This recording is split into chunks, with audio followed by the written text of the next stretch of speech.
नमस्कार, मैं प्रवेश गौतम। स्वागत है पॉलिटिक्स टू द पॉइंट में। कुछ दिन पहले राहुल गांधी ने चेतावनी दी थी। उनके पास एक ऐसा एटम बम है जो लोकतंत्र की नींव हिला देगा। रक्षा मंत्री राजनाथ सिंह ने तत्काली जवाब देते हुए कहा था तो जल्दी फोड़िए, और आज राहुल गांधी ने प्रेस वार्ता में यह बम फोड़ दिया। लेकिन जवाब में चुनाव आयोग ने जो किया वह एक गंभीर संस्थान की बजाय नर्सरी क्लास के छात्र की प्रतिक्रिया जैसी लग रही थी। एक बचकाना सा पत्र। प्रेस वार्ता में राहुल गांधी ने चुनाव आयोग की निष्पक्षता पर सीधे सवाल उठाते हुए उसे भाजपा का सहयोगी संगठन बता डाला। उन्होंने आरोप लगाया कि आयोग के ही दस्तावेजों के विश्लेषण से साफ हुआ है कि बीते लोकसभा चुनाव में सुनियोजित तरीके से वोट चोरी हुई है, और इसके प्रमाण खुद चुनाव आयोग की ओर से दी गई मतदाता सूची में मौजूद है। उन्होंने बेंगलोर सेंट्रल लोकसभा क्षेत्र की एक विधानसभा सीट का उदाहरण देते हुए बताया कि वहां लगभग 1 लाख वोटों की हेराफेरी हुई है, जिसका खुलासा आज उन्होंने किया। यानी लोकतंत्र के मंदिर में चोरी, और सब लोग चुप। राहुल गांधी ने यह भी पूछा कि जब डिजिटल युग में एक पेनड्राइव में पूरी फिल्म समा सकती है तो चुनाव आयोग सीसीटीवी फुटेज मात्र 45 दिन में क्यों डिलीट कर रहा है? क्या यह साक्ष्य मिटाने का सुनियोजित साजिश तो नहीं है? उन्होंने आरोप लगाया कि जो मतदाता सूची उन्हें दी गई वह इतनी दयनीय स्थिति में थी कि उसे स्कैन तक नहीं किया जा सकता था, जबकि चुनाव आयोग के पास वही डेटा डिजिटल रूप में संधारित रहता है। यह सिर्फ लापरवाही नहीं, बल्कि लोकतंत्र के साथ एक शरारती मजाक भी है।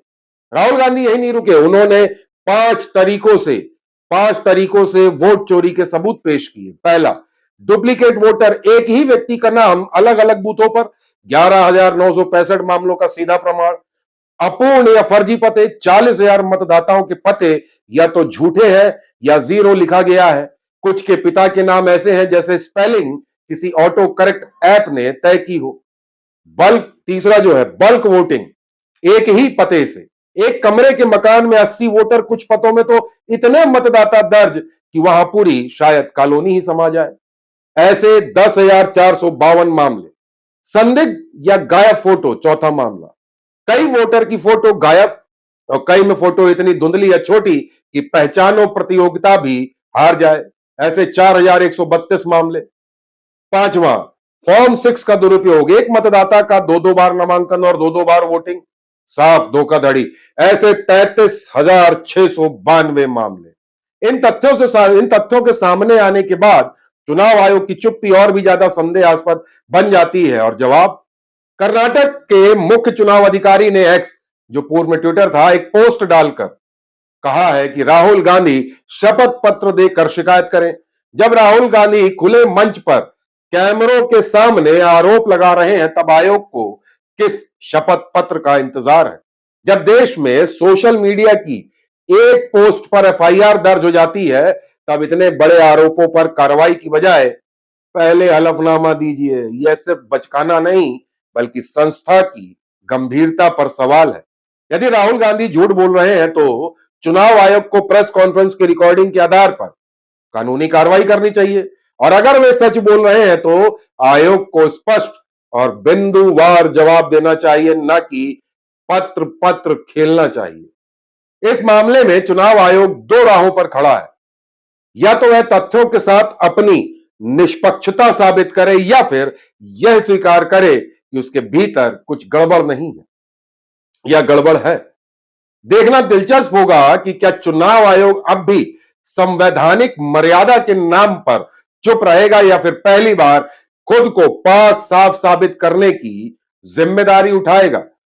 जैसा राहुल गांधी ने कहा, डिजिटल डेटा, जो भी डेटा वे मांग रहे हैं डिजिटल प्रारूप में, जो रीडेबल फॉर्मेट में हो, वह दे दे। बहरहाल, आज की प्रेस कॉन्फ्रेंस ने एक प्रकार से एटम बम जैसा ही काम किया है, जिसमें जो आरोप लगे हैं 5 तरीकों से वोटों की चोरी बेहद गंभीर है, और प्रमाणों के साथ लगाए गए आरोप राहुल गांधी इस पर साफ साफ मुखर हैं कि चुनाव आयोग को लिखित शपथ पत्र क्यों चाहिए, बयान दे रहे हैं, प्रेस में है, पत्रकार वार्ता कर रहे हैं, तमाम जगह उनकी ये पत्रकार वार्ता अवेलेबल है। चुनाव आयोग अपना जवाब दे दे। बहरहाल इतना तो जरूर है कि नेता प्रतिपक्ष राहुल गांधी की यह विश्लेषण रिपोर्ट निश्चित तौर पर गंभीर सवाल खड़े कर रही है। हमारा प्रयास कैसा लगा जरूर बताइएगा। चैनल को लाइक शेयर सब्सक्राइब करना बिल्कुल ना भूलें। बहुत बहुत धन्यवाद।